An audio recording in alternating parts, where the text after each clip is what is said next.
6 o'clock. Good evening. Welcome to your City Commission meeting. Please turn off or silence all cell phones during the meeting. Meetings are available for viewing on YouTube. We'll start with the call to order with the Pledge of Allegiance, followed by silent meditation. I pledge allegiance to the flag of the United States of America and to the republic for which it stands, one nation, under God, indivisible, with liberty and justice for all.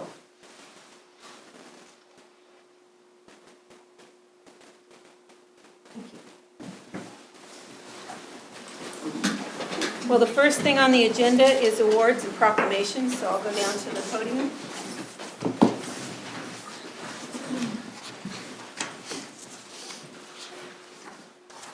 But before I do that, I would like to talk about St. Patrick's Day tonight before we get started. So if Mr. Scanlon would come up here, I'd appreciate it. You're going to help me talk about this. And Mr. Scanlon brought our committee, the St. Patrick's Day Committee. And I've been on the committee for 40 years, but I have not been on as long as you have. And I've never been in charge. So I have a little something here for you. City of Leavenworth, Timothy Scanlon, Mayor's Award for Community Service. For 43 years, Timothy Scanlon has been a pillar of the Leavenworth community. After his family launched the first St. Patrick's Day parade downtown in 1982, Tim took charge the following year, nurturing the event into the vibrant cultural celebration we love today. Whether serving as chairman or hands-on volunteer, Tim's leadership has been unwavering for over 4 decades. We thank him for his incredible legacy, which includes raising more than $25,000 for local charities through the parade committee. So with that, I would like to, I'm getting pictures here.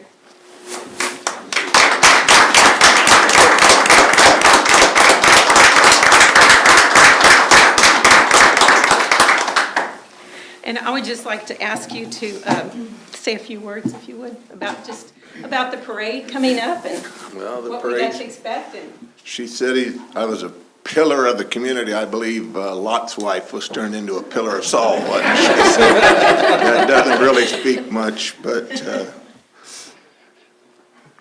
I don't know how. I wasn't expecting this. But anyhow, we couldn't do it without the committee. The last time I was here. For a picture, if you want to bring them up. Yeah. Come up, guys. We'll get a picture. The last time I was here, I wasn't thinking too highly of you. That's when you canceled the parade. I know. For the COVID stuff, but that's gone. And I saw the police back here, so I wondered about what was going on there too. But I'm glad I get to leave under no duress. But I appreciate this. But really, all the congratulations goes to the committee. And like the pubs in town where you see the shamrocks, since 2015, they've raised $16,900. So, and that stays in Leavenworth. We've given $12,900 to St. Vincent Clinic and the follow-up clinic. So the rest of it went to local food banks and stuff. So what you give there stays here. So that's all I got. But the committee is back there. They're the ones that do all the work. Why don't you guys come up and get a picture of you too? And I'm in it too, so I get to. Yeah, the Lord Mayor is in it.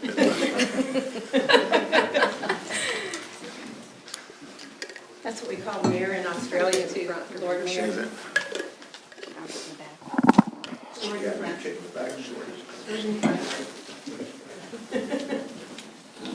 And you have the most one. This one? Okay. And then also, since we have the floor, get that down. Since we have the floor, you guys might want to consider doing, Leavenworth doing the month of March is Irish History Month. Oh, do that. Lord Mayor. Without further eloquence. We could do that. Thank you all. This was not expected. Would you mind taking one with my phone? Oh, So that I can put it on Yeah. Facebook? Yeah, I love that. Thank you. Thank you. This was not expected, and like I said, where it belongs is with the committee, not with me, so. Would you like to tell them a little story about how it started? Well, we started a year earlier than the parade started, and we spray painted my buddy Pat Welch's car, and we were going, my sisters had pom-poms and stuff, and we were going down Shawnee Street. And Pat's mom ran a stop sign, and he said, "Look at that ignorant woman run a stop sign," and she got in a wreck, and it was his mother. And police were called, and I believe if you check the book, that's when all the parade regulations started going on the books. So the next year, they said we could have a parade, but it was on a Saturday, we had to get the insurance and everything, and that's when we got started. Well, it's grown over the years, and a lot of the people here have been on it for a very, very long time. And to me, it's like we have this parade always on March 17th, and rain or Except shine, you guys shut it off. and it's always like, when we shut it off, it's always like the breath of spring air when you go down there and see all the green and everything. It's a really wonderful event, so everybody come out on the 17th of March. That's it. Thank you. Thank you. And when you go in the local pubs, buy Shamrock, the money helps support the parade. And then what we don't need, we give back. There's nobody has any money we don't get any salary, so. Here's a little coin in here from the city. Well, thank you. Can I spend it? They spend it at the bar when you leave here, is that what you're saying? And this is a little book that I got from the sisters. Okay. At the mother house, so I hope you can use it. All right. Love you.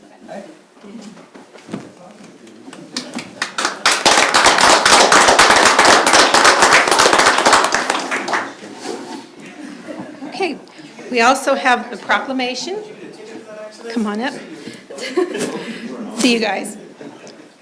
Wait till the noise quits back there. Excuse me. Whereas the city of Leavenworth is proud to recognize February as Black History Month.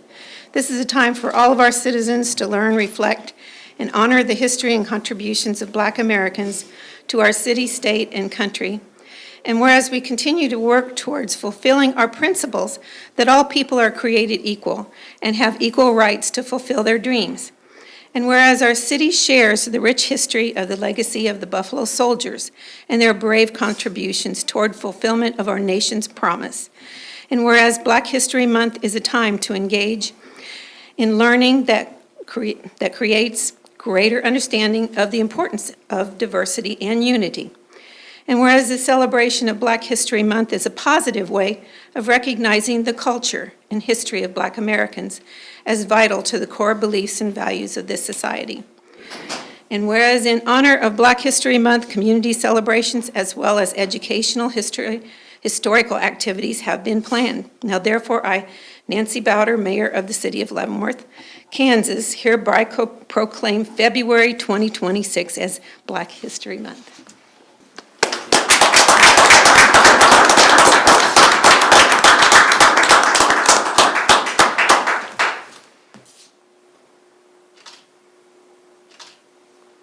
And I believe Mr. Lucky Evans has a few words. Thank you, Nancy Bowder. Nancy's a friend of mine from the Lions Club, but she always supports our events. My name is Lucky Evans. I'm the Community Service Organization President of the Leavenworth. Well, there's only one really here. However, some of us live Black history every day. I appreciate being recognized for the 1 month, but it's really important to understand what we do. And for this year, our theme of the Black History Banquet and Celebration is a century of Black history commemorations. Now, we know Black history's gone longer than that. However, to stay with the theme that's international, there was a website that started Black History Month, and they started in 1926, and now it's 2026, so we're at a 100-year mark. So that's our theme this year, and we have some great speakers and great presentations coming. We actually locked in the Kansas State Senator David Haley. He's going to be our guest speaker. And we have an artistic expression from Karen E. Griffin. And we're going to have the J. Foster Band featuring Robin Gant, the Songbird. Oh, good. So we have a great event scheduled on Saturday, 7 February, from 5 p.m. to 9 p.m. On our Facebook page, the flyer's out. I do have extra flyers if they need it. It's typically $50 for adult tickets and $25 for youth tickets under 12. But we also got a special gift for seniors who want to come that's over 80. We anticipate 200 people. We're going to have it at the Riverfront Community Center, 123 South Esplanade Street. And I think everybody will enjoy the meal, and after you finish eating, you'll probably get what we call the itis. You get sleepy and want to go to sleep. So you have a good meal, your bellies will be full, great entertainment, a great guest speaker, and although we can't have it more than once, we appreciate anybody and everybody who wants to come, and all are welcome. It's a wonderful event. Thank you. Thank you. Thank you, Nancy.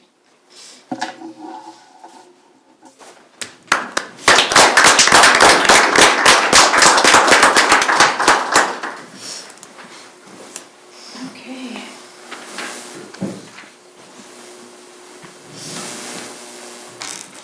Next item on the agenda, old business, consideration of previous meeting minutes. I make a motion, we approve the previous minutes. I'll second. It's been moved and seconded. Please begin voting with Commissioner Wilson. Aye. Aye. Aye. Aye. Passed 4-0. The next item is second consideration ordinances. The second consideration ordinance, number 8275, rezoning, 220, 226, 232 Seneca Street from RMF to CBD. Good evening. Yes, so this is exactly as you said.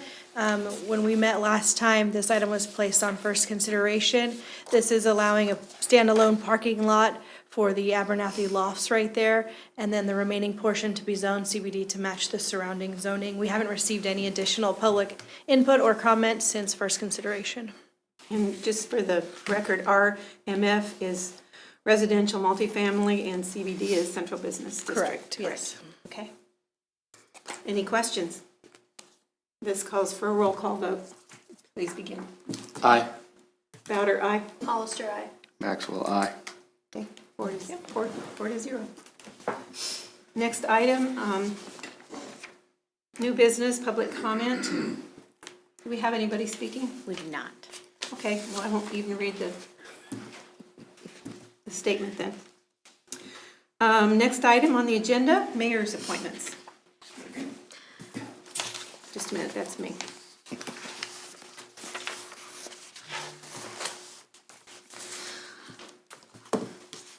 It is really dry in here. You're good. I move to appoint to the Board of Zoning Appeals Christopher LaRue to an unexpired term ending May 1, 2028. Appoint to the Community Development Advisory Board Kelly Butler to an unexpired term ending August 31, 2028. And appoint to the Parks and Community Activities Board Ralph Taylor to a term ending January 15, 2029. I'll second. It's been moved and seconded. Please begin with Commissioner Maxwell. Aye. Aye. Aye. Aye. Thank you. Next item is 2026 General Cereal Malt Beverage License, Stargas. Madam Mayor and Commissioners, before you tonight is consideration of the last 2026 cereal malt beverage renewal for one off-premise cereal malt beverage license for Stargas at 788 Spruce Street. The police department has performed their records check and has approved the application, so tonight we are just seeking your approval to issue the license, and that is our last straggler of the year so far. Okay, are there any questions? If not, I'll entertain a motion. I move we approve the cereal malt beverage license. I'll second. Been moved and seconded. Please begin voting, Commissioner. Aye. Wilson. Aye. Aye. Aye. All right. Next item is resolutions. Resolution for the Commonwealth Development Corporation Affordable Housing Project.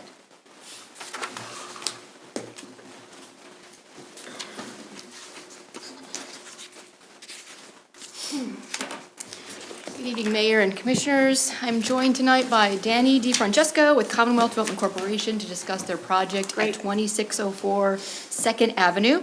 I'll provide a brief introduction and then turn it over to Danny for further project information. If this project looks familiar, it's because this is the third time it has come to the Commission. We've been working with them since 2024. They've been trying to leverage state and federal low-income housing tax credits to operate and build an affordable housing on Second Ave near the new fire station.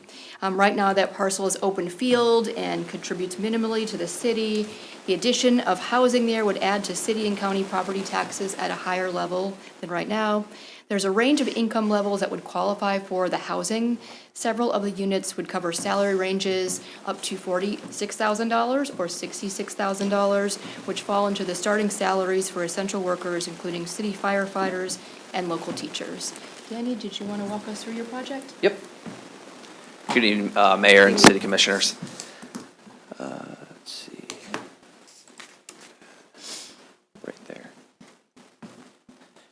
As Penny mentioned, I'm Danny DeFrancesco with Commonwealth Development.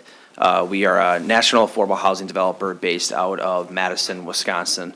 And as Penny mentioned, I know there's some familiar faces, but some are new, as we have been trying to apply to tax credits to the state agency, Kansas Housing Resource Corporation, for federal and state low-income housing tax credits to do a proposed development here that I'll present to you. So I'll just kind of give a high-level overview of our proposed project and how, where we were a couple years ago to today, and again, just kind of bring this proposal before you.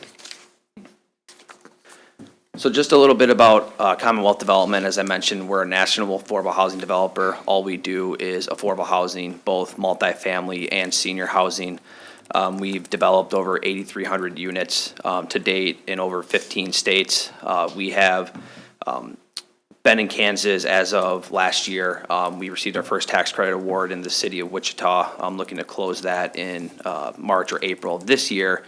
And so we do have, experience within Kansas, which helps us moving forward for applications to the state agency. And, again, we're a national affordable housing developer. All we do is affordable housing. I think a key thing, probably important to the city commissioner and the mayor, is we are a long-term owner.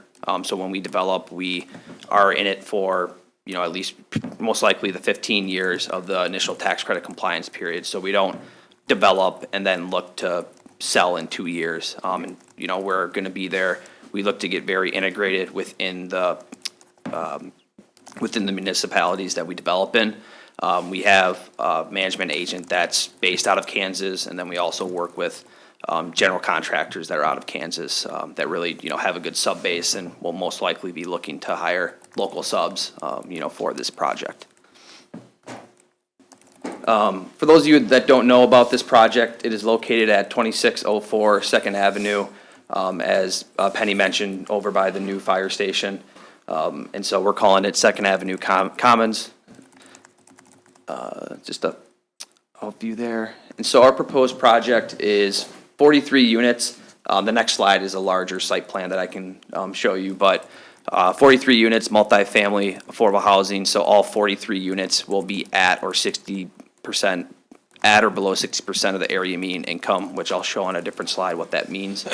So you can see we have a wide variety of 1, 2, and 3 bedrooms to serve both individuals and families in the Leavenworth area. Each unit will have a private entry and patio. As you can see on this site plan, those are all 1 stories with a standalone clubhouse that'll feature a community room, exercise room, fitness center, and a community patio, as well as a playground for the kids, and then a barbecue area. The clubhouse will also feature a management office and maintenance office where we anticipate having a full-time manager for the property and a full-time maintenance staff. And the washer and dryers are in the units. Yes. Good. Yep. Yeah, that's Good. That's a real sticky point with some of our other developments around. Yep. town. Yeah. So again, this is just an enlarged view of the site plan. As you can see here, another page will be a rendering. But again, as we noted, really surrounding this area are 1 and 2 story homes. So again, we're not looking to do, a 3 or 4 story mid-rise that would stick out as a sore thumb. So really, we want to be making sure that we fit within the neighborhood. And so that's kind of how we landed on this design. We do have an in-house architecture team within our company, so that helps us with, all the processes that we go with. Our senior VP is just a couple of doors down from where I work. So when something comes up, we can easily have that communication versus third parties. Are these on slab? Yes, ma'am. And are there tornado shelters? Yes, so there's a couple ways to look at the tornado shelters of whether you would do it in each individual unit, like say within a closet area. I didn't know if there was a separate, like in the Yeah, community yep, center. or it would be in the community center. And so we would still be going down of which avenue versus in the individual units, or if we would make it all in that community clubhouse building. Yeah, just so there's something. Yep. And so this is the rendering, as I mentioned, one-story clubhouse with a private entry for each individual unit. So again, it kind of gives it that own like single-family feel for this. This is just a layout of, again, the clubhouse floor plan, again, where we'll have, a fitness center for folks to use, business center with 2 computers that tenants are able to use, as well as a community room where residents can gather and, host a birthday party or, be able to rent the space free of charge, for any type of gathering that they'd like to use, as well as I mentioned, on-site property management. This is just an example of a separate standalone clubhouse building we've done in a different development, just to kind of give you an idea of, what we would look to do similarly for project. This is an interior photo of the community room. Again, really the goal here is, everything that we develop and construct looks and feels like a market rate housing apartment, but it is an affordable housing with rents restricted, but you wouldn't know that by looking, at the exterior, interior of the project. What are the ranges of the rates? Yep. Yeah, I guess you're gonna get Yep, that I'm gonna out. get there, yep. So again, just trying to, I always feel like a picture's worth 1,000 words, just to give you an idea of some of the finishes, that we're doing. Again, as we mentioned, in-unit washer and dryer, that would be in each unit. Again, we realize that's we listen to our tenants, and pretty much every development we do has in-unit washer and dryers. That's a big thing that tenants like to see. That's good, And then okay. in regards to the unit mix and affordability, so the rents are set by HUD, and so we follow those guidelines. And so just to give you an idea, so we have a wide variety of, when I say AMI, it's the area median income. And so we have 30, 40, 50, and 60% units. And so like the breakdown, for example, roughly 32% of the units are gonna be at 30 and 40% of the area median income, while 23% or 50% area median income, and then the remaining like 40 to 44% would be 60%. And so then you can see there, the rent range from a 1 to a 3-bedroom for a 30% unit is $627 to $869. 40%, $836 to $1,003, and then goes up to 60% for $1,050 to $1,382. And that's the all-in rent, so that includes the utilities that the tenants would pay. That's actually really good. As a renter, yeah. Yep, As so a current the, renter, that's good. so the property will be paying for water, sewer, and trash, and then effectively, it's gonna be all electric, is what we're planning to do for the utilities. Are pets allowed? Yes, yep, pets will be allowed. That's excellent. Good. Yep. Yeah, that's important. Yeah, I think there's a limit, like you can't have 5 Sure, of dogs, course. but yeah. That's really good. Yeah, but yeah, pets will be welcome. Yeah, but some of the others, they have They have no. small dogs or cats, yeah. Yep. And so yeah, again, that proposed rent range is all encompassing of, including the utility allowance and the rent. That's great. Yeah. And then this is just a high level, just to give you an idea of, the sources and uses on this. And so, again, we are applying to KHRC. So we submitted the pre-application for this project 2 weeks ago. And so we'll see how our project looks and all the other applications that come in. And then we will receive an invite from KHRC to move forward with the full application by the end of February, with the full application due May 15th of this upcoming year. Is there a lot of competition with that? I mean, Typically, yeah, they are extremely competitive. And as Penny mentioned, really, the deciding factors on it is really city participation. The state agency puts a lot of emphasis on having fee waivers and sales tax exemption, being a part of the equation in order to being competitive, as well as, for example, the 3 bedrooms that we have over 25% of our units geared towards that to meet one of the scoring criterias to the state agency. And so we'll also be applying for other soft funds to KHRC and the Home and National Housing Trust funds. Commonwealth's very familiar with applying for various soft funds and working through those dynamics that have, certain strings attached to it, but we're very familiar with those soft sources. And then you can see here the bulk of the credits, or the credits make the bulk of the sources to really make this project feasible. Yeah. And then just a high-level timeline, again, we would plan to submit May 15th of this year, and then we would find out by the end of July if we were to receive a tax credit award, which basically is the thumbs up and the go for Commonwealth to really move forward with plan design with our architect and civil, and then working with, the planning department and building department with the city, with our goal of submitting to plan review in November of this upcoming year, with projecting to start construction April of next year, with a 14-month construction schedule would get us to May of 2028 completion. So these things do take time, really just because applying for the tax credits, having to wait for that process, and then once you get that, lining up your investors and lenders, and then going through the approval process with the city for, getting ultimately the building permits and then occupancy. So will this be, excuse my ignorance, will this be an HOA Nope. at all? No, good. Nope. So again, the rents are established at HUD, and that determines how we can charge, or what we charge, rents to the tenants, and There'll then. be maintenance on staff. Yeah, I was gonna ask what's maintenance gonna be Maintenance be like? like, yeah. Yes, like in regards to landscaping? Yeah. Yep, yeah, so our management company will hire a third-party local landscaping company to take care of the lawn services, and that's figured in our operating budget. What about like repairs and stuff? Yep, so we'll have a full-time maintenance that will be working, so if a resident, hey, my toilet's not working, they'll put in a request, and then the maintenance, he'll have a lot of, things to do on site, but we'll tend to that, and then if there's something that they can't do, then they would contract out with a local plumber or local electrician if something with the unit, isn't working. Great. I think the other thing too is, with affordable housing, there are compliance that, with our property management company that works with the agency to make sure that we're complying with everything, in regards to, upkeep, and as well as, making sure the folks that are living there, qualify to live there. Are some of these ADA accessible? Did I see that? I didn't see that. I don't remember. Yep, yeah, so we'll follow the federal and state regulations of accessibility, so there will be a handful of units that will be fully accessible, as well as audio and, Okay, hearing impaired. great. I'm excited. Were there any other slides? Nope, I guess Okay. if someone wants to ask me a question, they can reach out to me. Yeah. Yep.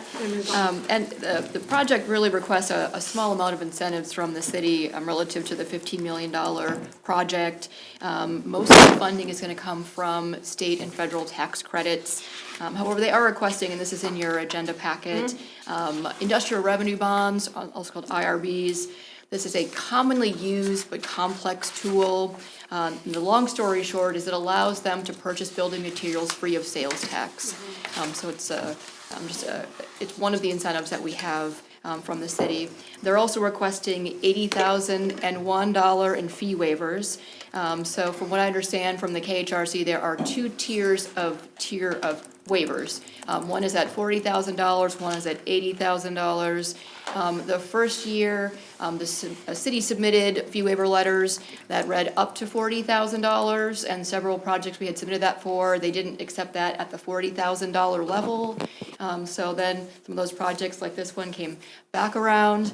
Initially, staff had been hesitant to meet the $80,000 level because we know past the $40,000, we're gonna incur hard costs for extending our sanitary sewer infrastructure. Right. And as we looked at this project, that was one of those, if the $40,000 is the difference between a $15 million project happening or not, and you can do some rough math and see the calculations are gonna easily, even that out in a cost-benefit analysis over a couple years of paying property taxes. So it's, for this one, staff is actually recommending $80,001, so there's no question that we'll meet the threshold at the $80,000 level.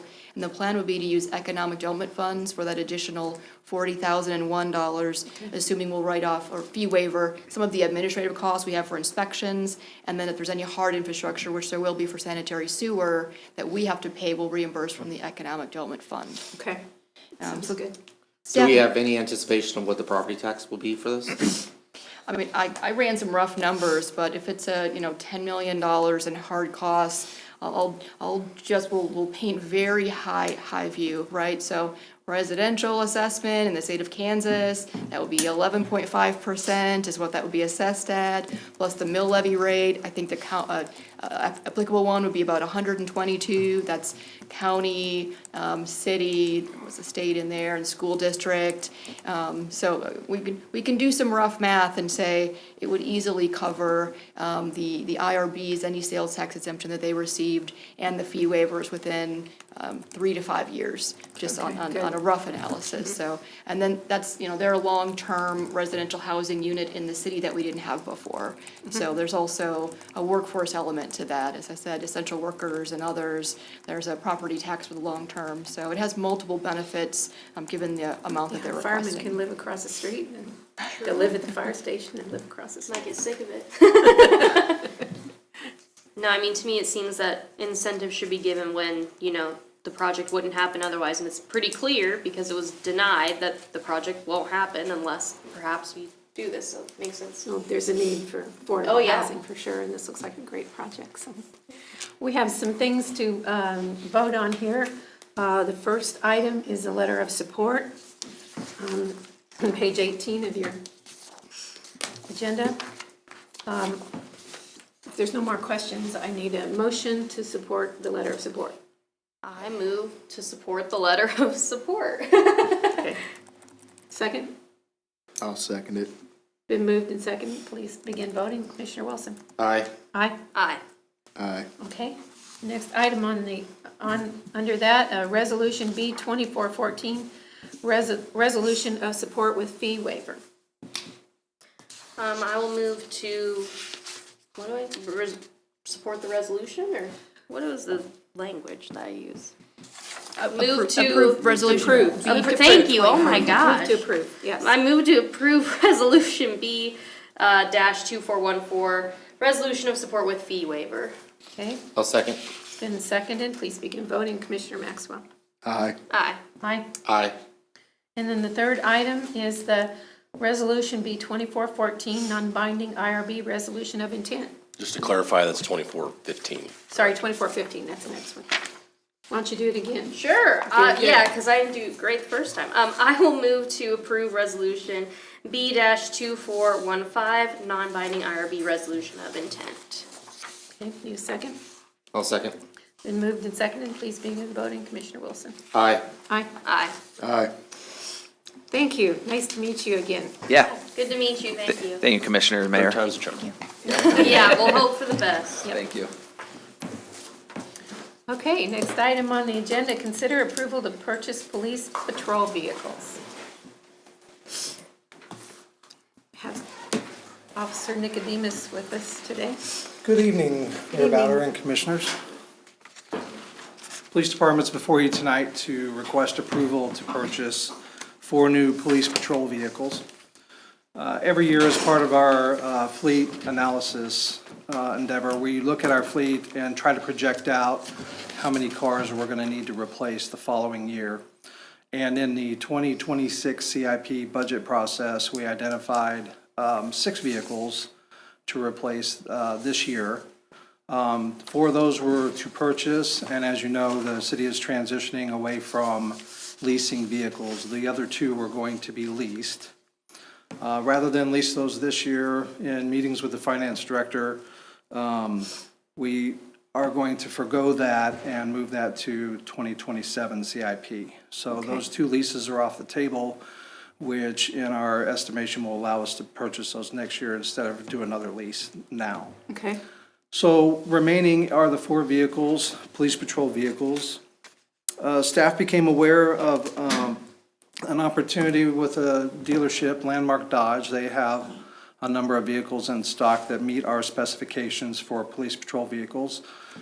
Just to kind of bring the new commissioners up to speed, these are vehicles that are police pursuit rated. They have enhanced specifications above your average civilian car because of the duty use of those vehicles. Some easy examples would be better brakes, and enhanced electrical system to run all the computer equipment and camera and stuff that's in the vehicle. And so these vehicles meet our specifications for police pursuit patrol vehicles. In the 2026 CIP, we were approved for $259,600 total. Some of that money will go to purchase the vehicles, and then the remainder will purchase equipment for those vehicles, and then the switch out, removing equipment from the vehicles that are being replaced, and then installing what equipment we can save, and new equipment into the new patrol vehicles. So like I said, staff was able to identify an opportunity with Landmark Dodge. Landmark Dodge was ahead of the state contract, which is held by Davis Moore Chrysler Dodge. By using Landmark Dodge, we're able to save $1,256 less per vehicle than the state contract. And so with that, staff would ask that you approve the police department to purchase 4 2026 Dodge Durango SUV all-wheel drive vehicles for the police patrol fleet. I'll be happy to answer any questions you might have about it. So then, is that, get rid of all the leases, then we still have a couple more? No, I think there's still a Few few more. hanging on, yeah. Okay. Yeah. What's the life expectancy of a vehicle for the police department? So we have 24 patrol vehicles in our fleet. We try to switch those out within about 5 years. So that's an average of around 5 vehicles per year. And that way our fleet is reliable. I mean, when somebody calls for an emergency, we need a reliable vehicle to get there. And so on average, we replace them about every 5 years. If you mileage that, they're around 100,000 miles apiece. Okay. Sometimes that varies. If we wreck one or have one that needs a higher amount of maintenance, then we might look past the mileage and get rid of that one quicker than another one that's been reliable, so. We do all our own maintenance in-house, right? A lot of it, yes. Okay. City Garage does, yes. Not all of it, but a lot of it, yeah. Okay. Is there any issue with not going with the state the company the state contracted with, or do they not care?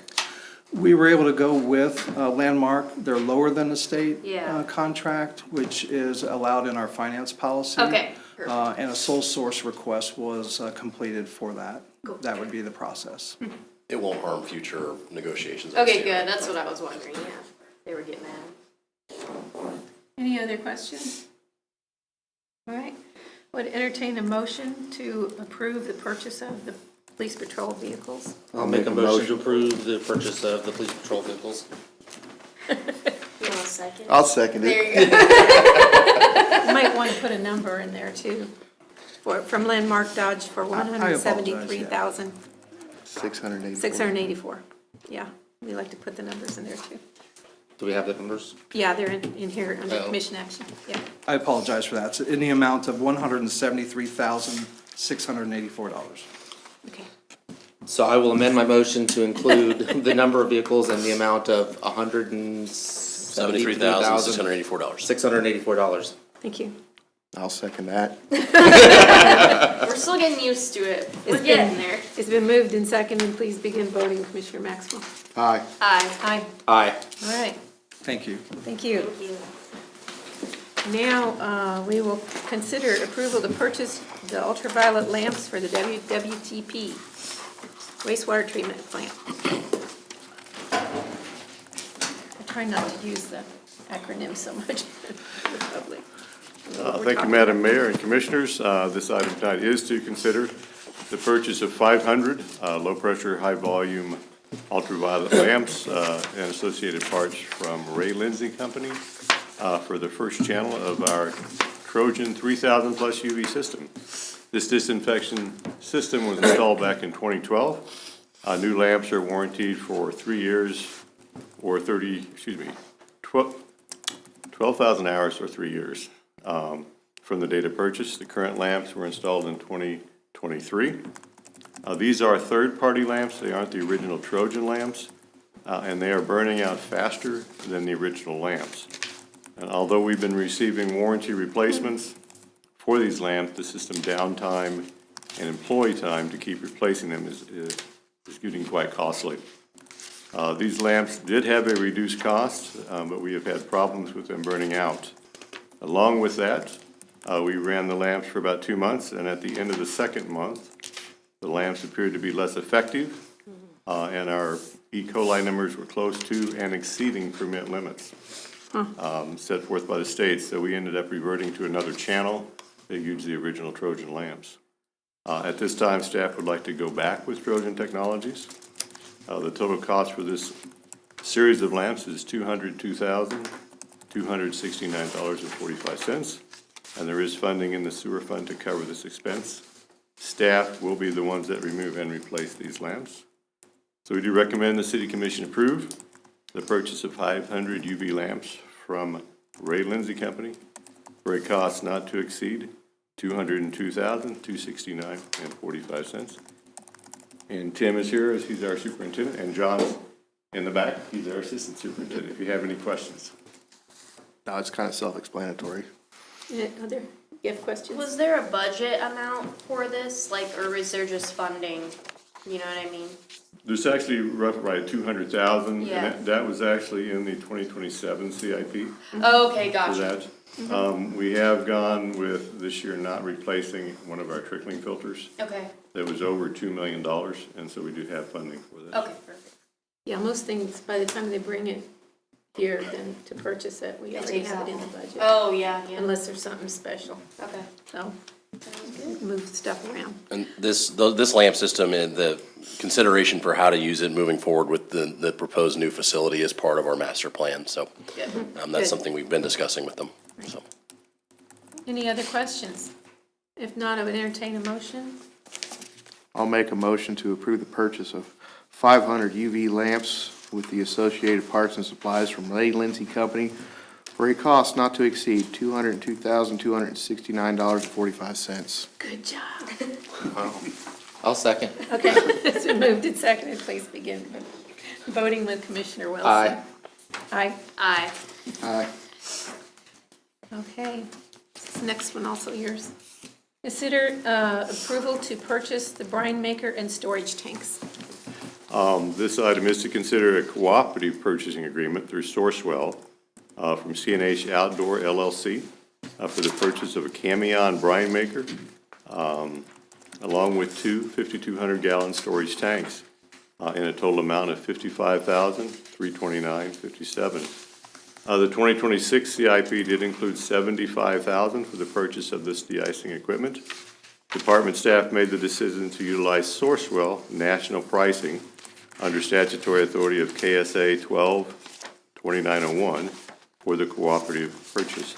This program does allow cities to purchase equipment that meets our needs while guaranteeing that standard governmental purchasing practices are followed.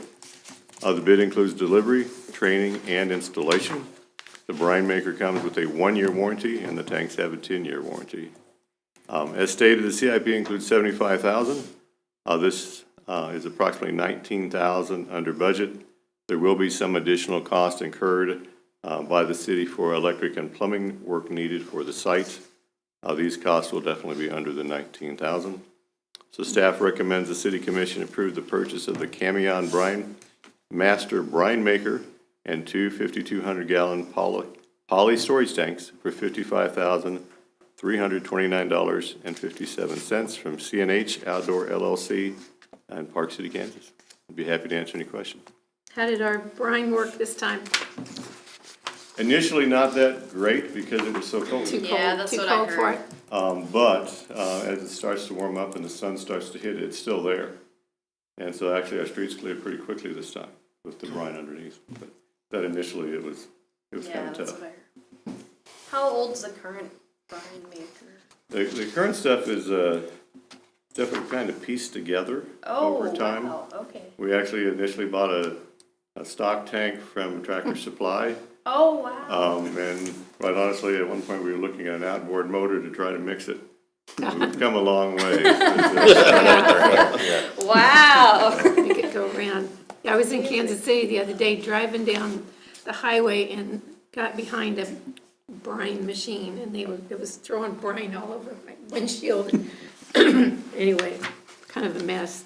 I haven't washed my car yet. Any other questions? Nope, looks pretty cut and dried, and we're under budget, which is always good. So I would entertain a motion. You want to try again, Joe? I'll try again.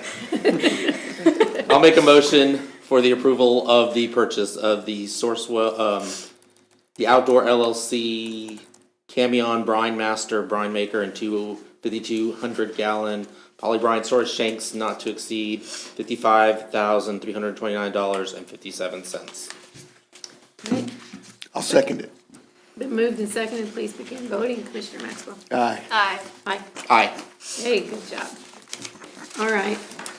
Next item, consider award for bid of the ferrous chloride for WPC. Back in December, the city did reject a bid for ferrous chloride, as only one bid was received, and it was double the budgeted price. After rebidding, the issue this evening is to consider approval of the bid from ferrous chloride used in the operation and maintenance of our wastewater treatment plants. This chemical is used to help control odors from the plants. The one bid we received in December was $3.30 a pound. The city received 3 proposals when we rebid, and the low bid was from Pinco Incorporated at $1.61 per pound. Oh, that's a huge improvement. A lot better. Again, the bid price is less than actually last year. Last year, we had a price of $1.665, so slightly less than last year. Okay. We do have funds in the budget to cover this price, so staff recommends the city commission approve the low bid for ferrous chloride from PIMCO Incorporated at a cost of $1.61 per pound, with an estimated total cost of $53,140. And this is something, we don't buy all of it at one time. We buy it as we need it, so that over the course of a year, we would get to that total. Okay. I will move that we. Is there any questions Oh, first? I'm so sorry. You all right? Any questions? No. No, that's a Go lot for it. better, Brian. Yeah. Go for it. I move that we approve the low bid for ferrous chloride from Penco Inc. at a cost of $1.61 per pound with an estimated total cost of $53,140. I'll second. It's been moved and seconded. Please begin voting on Commissioner Maxwell. Aye. Aye. Aye. Aye. All right, that's passed. Thank you. Madam Mayor, I got to recuse myself on this one. Yes, you do. We do have a quorum, though. We're hanging on. Yeah. The next item is consider award of contract for 14th and Osage Stormwater Improvement Project. City staff was notified of a culvert collapse at this location. After visiting the site, it was determined that the existing corrugated metal pipe, which we have all through town, was undersized and completely rusted through, causing a sinkhole in the road pavement. In addition, the storm inlet box located on the south side of Osage was found to have 2 pool drains from our city pool draining into the inlet. So instead of it going to the sanitary sewer, it was actually going to the storm sewer. That needs to be redirected to capture, convey, and treat at our wastewater treatment plant. So the project is a stormwater project, and it's also a little bit of a sanitary sewer project. In August of '25, we engaged with the Affinis Corporation to design the project. Project plans were prepared, and the project was advertised in the Leavenworth Times and at our used to be Bonfire Una procurement site.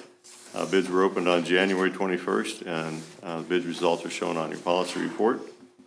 Work is expected to begin this spring with a late start date of April 6th and to be completed within 45 calendar days. Budget impact, the cost for the construction is $150,705. Funding is available in the Stormwater Capital Fund, and a portion of this project will actually be pulled out of our sanitary sewer fund.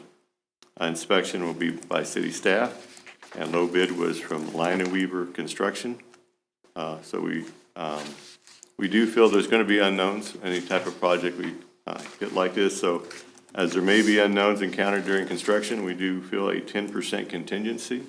In addition to the contract amount is appropriate, staff recommends the City Commission authorize the mayor to sign a construction services contract with Line Weaver Construction for the 14th and Osage storm and sanitary improvements in the amount of $150,705 with an additional 10% or $15,000 authorized for any needed change orders. Okay. Be happy to answer any questions. Any questions?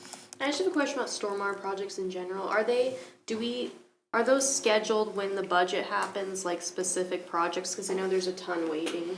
Yes and How no. is it decided? Yeah. Yes and no. Okay. Too many. I know, there's so many. So actually in the CIP, you'll actually see the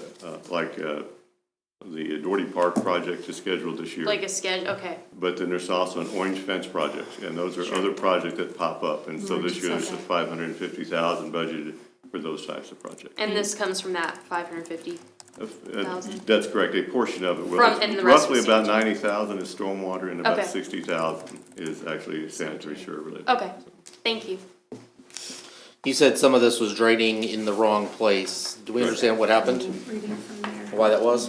In the old days, that's what you did. More says But with the clean water regulations, you Approved. can't dump that pool discharge directly into, this flows straight into the creek. Yeah. And you can't do that, it needs to be treated at the wastewater treatment plant, so now's the time to do that. Good. Okay. Gosh, I never realized that. Guess you would. Guess you would. There's somebody poops in the pool. Which did happen a lot this summer at various pools. Any other questions? I will move that the city commission authorize the mayor to sign a construction services contract with Line Weaver Construction Company for the 14th and Osage storm and sanitary improvements in the amount of $150,705 with an additional 10% or $15,000 authorized for any needed change orders. I will second. It's been moved and seconded. Please begin voting with Commissioner Wilson. Aye. Aye. Aye. All right, that passes. Thank you. Come on back. The next item on the agenda, consider concurrence of KDOT award bid for downtown ADA ramp improvement project. My last one tonight. Yes, it is. Bids for the downtown ADA ramp improvements were opened by KDOT on January 21st. While KDOT will be the agency that officially awards the contract, our agreement with KDOT states that the award will be to the lowest responsible bidder upon concurrence of the award by the city. The city of Leavenworth submitted for an award and was awarded a transportation alternatives grant from KDOT for these improvements. The agreement with KDOT stated that they would be responsible for 100% of the construction and construction engineering inspection cost, up to a maximum of $629,750. If the cost came in higher, the city would fund that difference. And for information, this area is from Choctaw to Seneca and from Esplanade over to Broadway. Okay. It's our intersection. Some of them already meet ADA requirements, but a lot of them don't. We actually started this project a number of years ago because just from a city's perspective, we knew we needed to do this. We actually had it designed by Wilson and Company, and it was going to be about 7 phases to get it all done because it's a fairly costly project. So we were then notified of a TA grant opportunity that would help cover this, and we actually were awarded the grant. So there's a little bit of an additional engineering cost associated with making the plans KDOT ready. And so the city covered that cost. But with the construction cost of $420,420 and the construction observation of roughly $63,000, total cost estimate is $483,319, which is under the 100% that KDOT was going to pay at $629. So this is 100% covered by KDOT. Yay. No city out of pocket on this one. Oh, wow. So I don't suppose we can just add in one more thing for the remaining 100,000, huh? Is that not how that works? KDOT's pretty particular on that. Yeah, I Yeah. can imagine they are. On Oh, well, top of that. still good. Staff does recommend the city commission concur with KDOT's recommendation to award the project to Julius Cos Construction and Olson for the construction and observation. Sounds good to me. What, any questions? Entertain a motion then. Make a motion that we concur with KDOT's recommendation to award the project to Julius Cost Construction and Olson for construction and engineering. I'll second.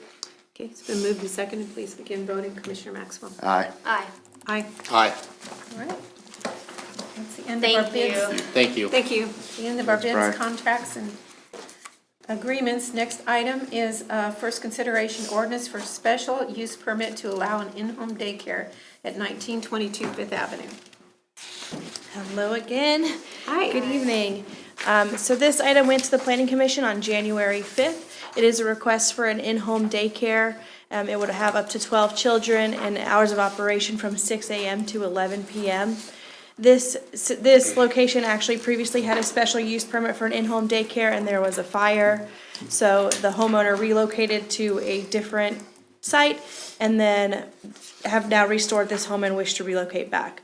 So this is basically putting in place what they previously had.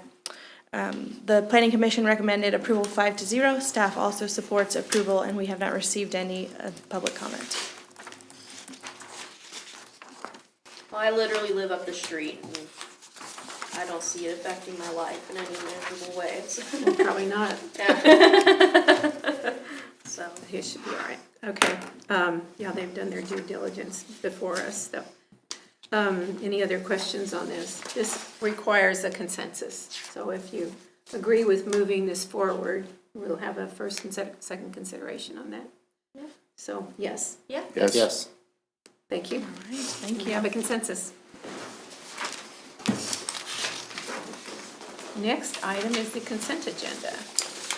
Claims for January 9, 2026 through January 22, 2026, in the amount of $2,404,463.12.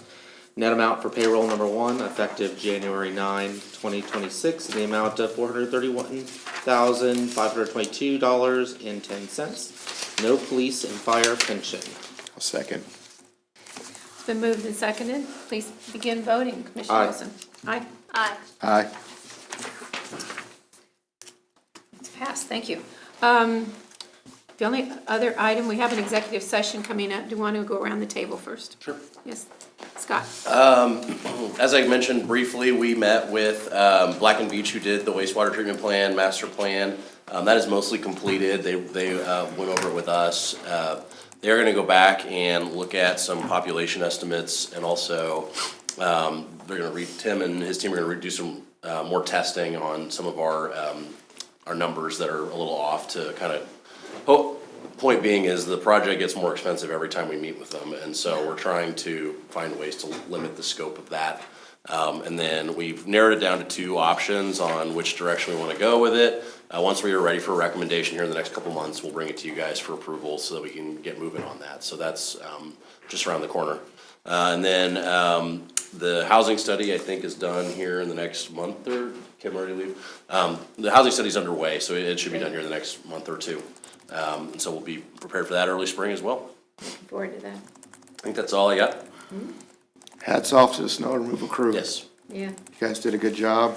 Other than that, stay safe. It's cold. Stay indoors. I agree. I also want to thank Penny for spearheading us over the last few weeks while Scott was out, so thank you. And yeah, this is my first snow as a commissioner, and I was a little nervous, but I heard like 90% good things, was pretty good. So I do have one question. I saw on Facebook concerns about a stoplight at Eisenhower that is in Lansing, but apparently like it has to do with our schedule. It's the one by Quick Trip. So it's in Lansing, but somebody told me like that. Controls it, yes. Yeah. That's ours. Yeah. Was this the westbound traffic? And the Yeah, short somebody cycle? was concerned, yeah, about that, and so I just didn't know, if you guys have heard that before. There were a lot, did anyone else see that Facebook post? There were a lot of comments on there. I have not experienced it myself, but I didn't know we controlled that either. So I guess my first question is, why is that for some reason, like, why do we control that one even though it's in lanes? We have one of the corners and we have the expertise. Okay, I that, see. Through our staff can deal with Okay. that. That's also actually on OGL, which is Operation Greenlight. Yes, that's what, Kansas yes, City. that was it, yeah. And so what's happening eastbound or westbound traffic, it's kind of short cycles.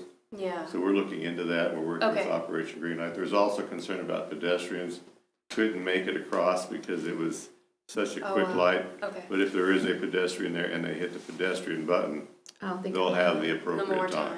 time, okay, understood. So Okay. we're working on it. Alright, thank you, I appreciate it. Yes, anything, sir? Congratulations to Scott. Growing family, it's awesome.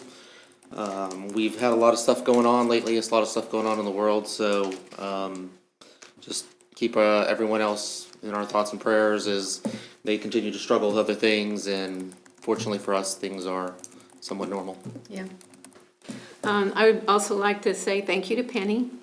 She was great, communicating, we had a lot of communications going back and forth, and it was really, really good, so, and, we're glad to have you back. Glad to be back. Good. And, just, I think, also the snowplows were excellent around town. I mean, the streets are great, so I think they did a great job. And even if the slurry didn't work that well, I thought they still Yeah.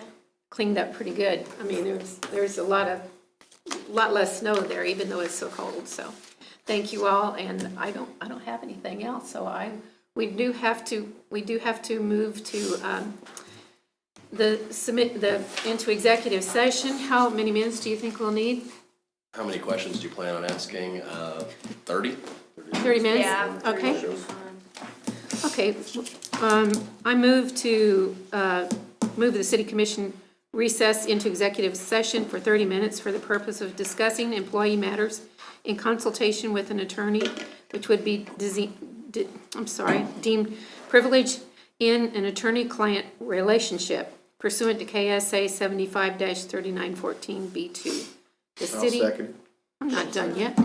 Sorry. The city Stop. commission, city manager, and city attorney will be present. The open meeting will resume in the city commission chambers at 7:32 PM. Okay, now I'll second it. Yes, that's fine. And we will have no other business after that. Okay, Aye. bye. Aye. Aye. Thank you. We're done.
adjourn. So moved. Second. And moved and seconded, please. Begin voting. Aye. Aye. Aye. Aye. We are adjourned. Oh, Susie.